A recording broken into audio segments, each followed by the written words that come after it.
السلام علیکم. بات ہو رہی تھی جنوں کی، بھوتوں کی، چڑیلوں کی، آسیب زدہ مکانات کی کہ کیا یہ واقعی چیزیں ہوتی ہیں یا نہیں. یہ میں واقعات آپ کو اس لیے سنا رہا ہوں کہ شاید آپ کو بھی کسی واقعہ کا ایکسپیرئنس ہوا ہو اور آپ کسی نتیجے پہ پہنچے ہو. تو آپ پلیز یہ جو واقعہ میں آپ کو بتاتا ہوں، واقعات بتاؤں گا آگے بھی، ان پہ کمنٹ میں بتائیں کہ آپ کیا سمجھتے ہیں، اس میں حقیقت کیا ہوگی. میرا ایک دوست آزاد کشمیر میں ایک جگہ ہے باغسر، وہاں ایک بہت پرانا مولیہ زمانے کا قلعہ بھی ہے، باغسر کا قلعہ. تو اس قلعے کے ساتھ ایک قبر بنی ہوئی ہے جس پہ لکھا ہوا ہے کہ جہانگیر بادشاہ، جو یعنی کہ جہانگیر ایک سمجھے کہ تاریخ کا بہت بڑا بادشاہ تھا ہندوستان کا. تو کشمیر سے واپسی پہ وہ راستے میں فوت ہو گیا. اس کی بیگم نور جہاں، اس نے اچھا نہ سمجھا کہ راستے میں پتہ چل جائے اور یہ فوجی جو ہے یہ بھی بغاوت ہو جائے. اس نے سوچا کہ میں کسی طریقے سے لاہور پہنچ جاؤں تو وہاں ڈکلیئر کر دوں کہ بادشاہ فوت ہو گیا. اب اسے یہ ڈکلیئر کر دیا کہ بادشاہ بیمار ہے، لہٰذا وہ پالکی میں سفر کرے گا. تو بادشاہ کی میت کو پالکی میں شفٹ کر دیا گیا. اونلی ایک شخص جو ڈاکٹر کہہ رہے، طبیب کہہ رہے، شاہی طبیب، اسے پتا تھا کہ بادشاہ ہیز گان.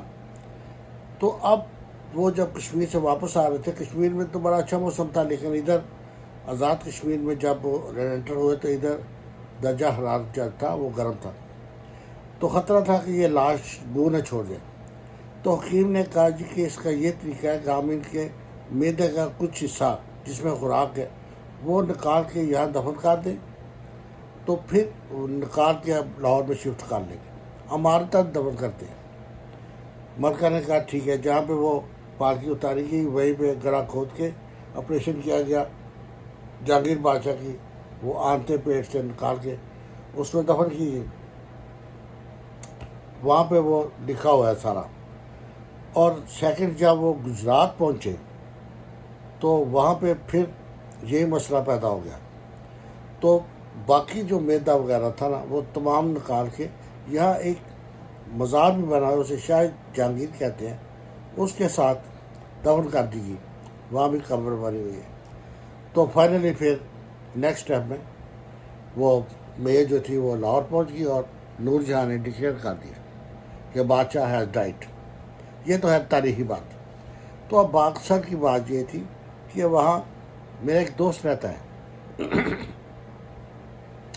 تو میں اسے ملنے کے لیے چلا گیا. تو وہاں گیا تو مجھے یہ جو ہے نا پہاڑی علاقے، ان کا رات کا سما، صبح کا سما بہت اچھا لگتا ہے. جب اونچے اونچے پہاڑوں کے پیچھے سے سورج طلوع ہوتا ہے تو شاید آپ بھی یہ نظارہ دیکھ کے دنگ رہ جائیں. تو ادھر جو پہاڑ ہے آزاد کشمیر میں وہ سرسبز ہے، لیکن وہاں برف نہیں پڑتی. یہ ہے کہ سٹارٹ ہے نا کشمیر کا، تو وہاں پہ برف نہیں پڑتی، برف اس کے آگے اگلے علاقوں میں. تو میں اس کے گھر میں ٹھہرا تھا. میں جان بوجھ کے ان دنوں میں گیا جب کہ چاندی راتیں تھی، مون تو فل تھا، یعنی کہ 12ویں 13ویں 14ویں رات تھی چاند کی. اس طرح میں گیا کہ ٹھہرے تو رات کو بھی ہم باہر نکل سکیں، کیونکہ ادھر اسٹریٹ لائٹ تو ہوتی نہیں. تو اب میں اس دوست کے پاس بیٹھا ہوا تھا. شام کو ہم ان کے شہر میں بیٹھے ہوئے تھے چاند کی روشنی میں، اور وہ مجھے بتا رہا تھا کہ یار میں سو نہیں سکتا، پتہ نہیں کیا بات ہے، بڑے مجھے پرابلم ہے. تو میں نے کہا کیا بات ہے، تمہیں کوئی ڈاکٹر کو دکھاؤ. اسے کہا ڈاکٹر والا مسئلہ نہیں ہے. تو میں نے کہا پھر کیا ہے؟ کہتا ہے جب میں سو جاتا ہوں نا تو مجھے ایسے لگتا ہے کہ جیسے کوئی میرے پاس آ کے چارپائی پہ بیٹھا ہوا ہے، اور جب میں آنکھیں کھولتا ہوں تو ایک عورت بیٹھی ہوتی ہے. اس نے وہ کفن پہنا ہوتا ہے سفید، کفن کہہ رہی ہے سفید کہہ رہی، اس کی شکل نظر نہیں آتی، اور اس کا ہاتھ جو ہوتا ہے نا وہ میرے شانے پہ ہوتا ہے. اور میں اس کو دیکھ کے جتنی دیر وہ ہاتھ رکھتی ہے میں حرکت نہیں کر سکتا، نہ بول سکتا ہوں، نہ چیخ سکتا ہوں، نہ چلا سکتا ہوں. اگر میں نے ایسے ٹرن کر کے اسے دیکھ لیا ہے، اس نے مجھے دیکھا ہے کہ میں جاگ گیا ہوں، اسے ہاتھ اٹھا کے میرے سینے پہ رکھ دیا یا شانے پہ، تو اس کے بعد میں بالکل بے جان ہو جاتا ہوں، آنکھیں کھلی ہوتی ہیں، میں سب کچھ دیکھ رہا ہوتا ہوں، نہ آواز دے سکتا نہ کچھ۔ اب اس کی مرضی ہے کہ جتنی دیر چاہے وہ بیٹھی رہے میرے پاس، اب وہ گھنٹہ بیٹھی رہے، آدھا گھنٹہ بیٹھ رہے، پھر اس کے بعد وہ اٹھ کے چلی جاتی۔ اس کے جانے کے بعد بھی 5 منٹ میں حرکت نہیں کر سکتا۔ پھر جب 5 منٹ بعد سمجھے کہ میں پیرالائز تھا، اب صحیح ہو گیا، تو میں اٹھ کے بیٹھتا ہوں، جسم پسینہ شرابور ہوتا ہے، میں ادھر ادھر دیکھتا ہوں، دور دور تک کوئی بندہ نہیں ہوتا، حالانکہ میرے پاس سرکاری رائفل ہے، اس میں لوڈ کر کے میں کئی دفعہ سوتا ہوں۔ میں نے کہا بھائی یہ تمہارا وہم ہے، یہ چیزیں کچھ نہیں ہوتی، یہ سب بکواس ہے، تمہیں وہم ہے، تم سو رہے ہوتے ہیں نا، اس سے تمہیں خواب میں یہ سب کچھ نظر آتا ہے۔ تو اب یہ بحث کرتے رہے کافی رات تک، تقریباً کوئی 2 بجے کا ٹائم ہو گیا، تو مجھے بھی سخت نیند آنے لگی۔ میری چارپائی اس کی چارپائی ساتھ ساتھ ہی تھی، ہم باہر شہر میں تھے، باقی ان کے جو گھر والے تھے وہ اوپر چھت پہ سو رہے تھے۔ وہاں ایک منظر مکان ہوتے ہیں، تو شیر ہوتا ہے، اس میں بھینسیں وغیرہ بھی ہوتی ہیں، اور پیچھے برآمدہ ہوتا ہے، پیچھے کمرے ہوتے ہیں، ان کے اوپر چھت ہوتا ہے۔ تو اس کے والدین اوپر تھے، ہم دونوں دوست تھے، انہوں نے کہا دوست ہے، باتیں کرتے رہے، ہم ساتھ قریب نہ سوئے۔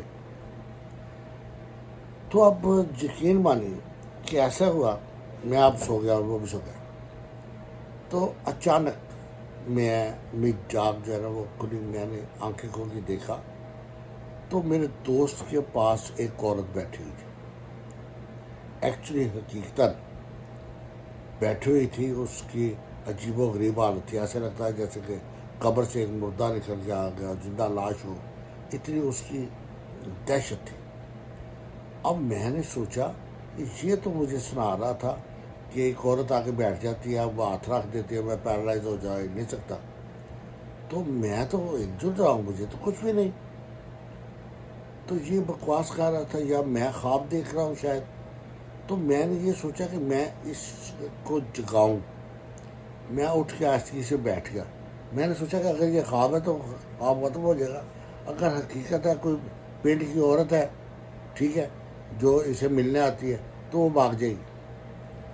اب میں اپنی چارپائی پہ اس کی طرح منہ کر کے اٹھ کے بیٹھ گیا، وہ بالکل بے جان جیسے ہوتا ہے نا، ایک لاش بیٹھی ہوتی ہے، ایسا بیٹھی۔ میں نے اب اندھیرے میں غور سے، اندھیرا نہیں تھا، چاند جو تھا وہ اس وقت مغرب کی طرف جا چکا تھا، لیکن اتنی روشنی تھی کہ اس کی ایک سائڈ پہ روشنی تھوڑی دیر پڑ گئی۔ میں نے بڑے غور سے دیکھا تو یقین مانیے اتنا بھیانک چہرہ میں نے کبھی اپنی زندگی میں نہیں دیکھا، اور اس کو دیکھ کے میرا جی چاہا کہ میں نظریں ہٹا لوں، میں نے فوراً منہ دوسری طرف کر لیا۔ اب اگلا اسٹیپ مجھے کچھ سمجھ نہ آیا، میں نے سوچا کہ رائفل اٹھاؤ، شوٹ کر اسے، کیونکہ رائفل چارپائی نیچے پڑی تھی۔ میں اب جھکا ہوں تو وہیں پہ جھک گیا ہوں،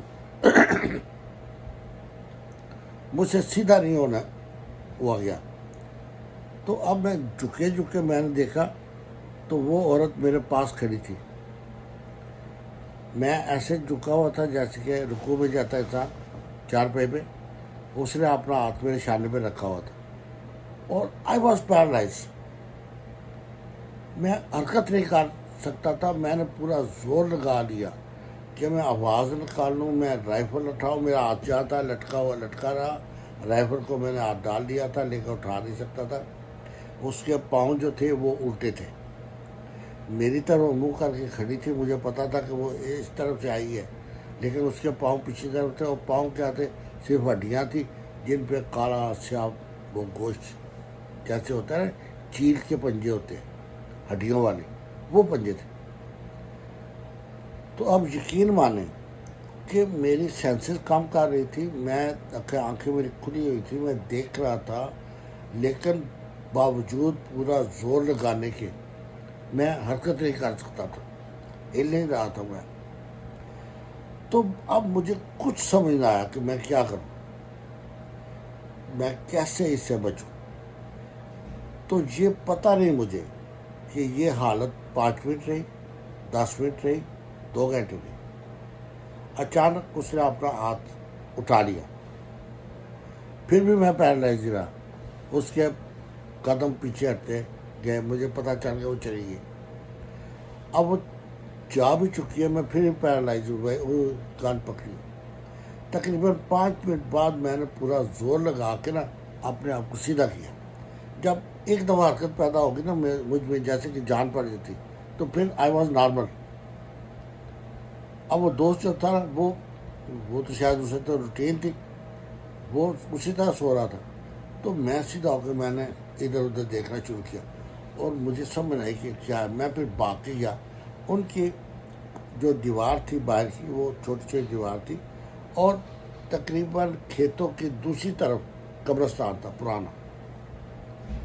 تو میں نے دیکھا کہ وہ جو زندہ لاش تھی وہ ایسے ہوا میں جیسے اڑتا ہوا انسان جاتا ہے نا، وہ چل نہیں تھی نہیں. She was just like flying. زمین سے 1 فٹ کے فاصلے پہ وہ اٹھتی اٹھتی اٹھتی قبرستان میں گئی اور دھند میں غائب ہو. تو میں پھر وہاں باقی رات سو نہیں سکا.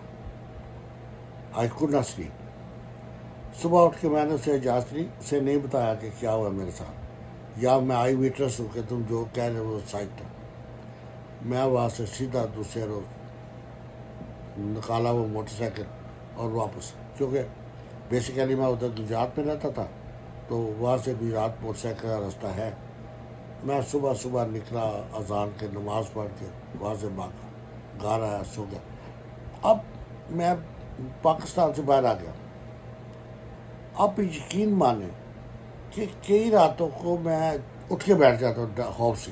مجھے ایسے لگتا ہے کہ وہ عورت میرے پاس کھڑی ہے، لیکن میرے ساتھ وہ پیرالائز ہونے والا مسئلہ نہیں، نہ ہی.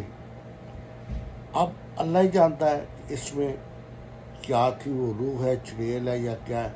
میرا وہ دوست جو ہے وہ پچھلے سال اپریل میں فوت ہو گیا. اچانک پتہ چلا کہ اسے ہارٹ اٹیک ہوا اور رات کو ہی فوت ہو، یعنی صبح اٹھے ہی نہیں.